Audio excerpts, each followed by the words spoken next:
This is the solution video for topic 3 quiz for the 3A section of CP Algebra 1. So 3A section only. If we look at the first problem, we have x to the third being multiplied by x to the negative 10. Our rule is that if multiplication's happening, we need to add the exponents. So we take 3 and add negative 10, and that gives me x to the negative 7th power. Now, we can't have a negative exponent in our final answer. That's one of our new rules. So what we do is we move it to the other side of the fraction. It's not a fraction right now, but we can always make it 1 by putting it over 1. So I can see that it needs to move from the numerator to the denominator.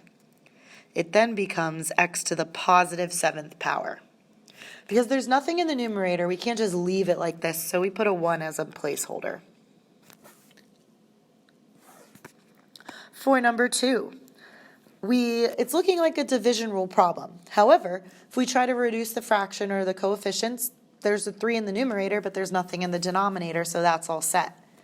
If we go to use our division rule and subtract our exponents, we can't because we don't have any of the same variables in the numerator and denominator. All 3 variables are different. So the only thing left to do is to move any negative exponents to the other side of the fraction. So when I go to write my final answer, the 3 stays in the numerator, the y to the 6 stays in the numerator. But that x to the negative 8th is in the numerator, but it's negative, so we move it to the denominator and change it to a positive 8. If we have z to the negative 4th in the denominator, that gets moved to the numerator and becomes z to the positive 4th power. This is our final answer. Taking a look at number 3, it's our division rule. And we have a lot of negative numbers, so we need to be extra careful. Let's start by looking at our coefficients. Reduce it like a fraction. 9 over 12 can be reduced. Both are divisible by 3, so 9 divided by 3 is 3, 12 divided by 3 is 4. Now with my exponents, I need to subtract them. So first, let's look at the k's.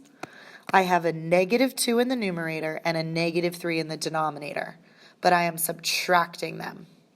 So we have to be super careful because this changes to negative 2 plus 3, which is 1. So I get k to the first power. My next variable is m. I have a 3 in the numerator, but I don't have 1 in the denominator. But that really means I have an m to the first power, because I still have an m, but if there's no exponent written, it's really a 1. So when I subtract these two, I get positive 2. My last variable is v. I have a negative 11 in the numerator, a 3 in the denominator, so I need to subtract. Negative 11 minus 3 is negative 14. So I have v to the negative 14 in my numerator. The only thing left to do is move any negative exponents. So there is one, the v term. So what we need to do is move it to the denominator and make it positive. So I like to write first everything that's staying. The 3 is staying, the k to the first power is staying, although I don't need to write that power of 1. The m to the second is staying. The 4 is staying in the denominator, but it is now joined by v, which now has a positive 14 power. If you wanted to keep k to the first written, that is totally okay with me.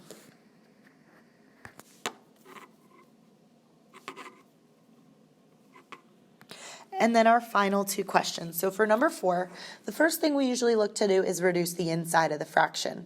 However, there's no fraction that can be reduced, and we have 2 different variables in the numerator and denominator. So we can't use our division rule to simplify. So our next step would be to change this negative 2 power on the outside to a positive 2 power. But if I do that, I have to flip everything that's inside the parentheses. So 3w to the 4th moves to the numerator, y to the 10th moves to the denominator. whenever I have a fraction to a power, it means that I need to take the numerator to that power and the denominator to that power. We have to do the whole fraction, not just part of it. So to finish out this problem, we apply the power rule on both sides. Take 3 to the second power to get 9. Now for my exponents, the power rule says multiply them. So 4 times 2 gives me w to the 8th.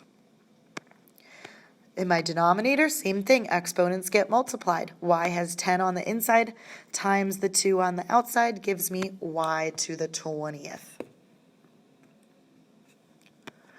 For the last problem, we had to identify why the final answer wasn't simplified completely. So the first thing we always check for is to see if our fraction can reduce in the front. We have 3 over 9. 3 over 9 reduces to 1/3. So that's definitely something, that's why it's not fully simplified, but let's check through our checklist. The next is no negative exponents. We don't have any of those, cool. And then the last one is each variable can only be represented one time. We have x in the numerator, y in the denominator, they're each represented once, so that is the only thing wrong with this problem was that the fraction was not fully reduced. Or the fraction was not reduced to 1/3. All right, thank you for listening.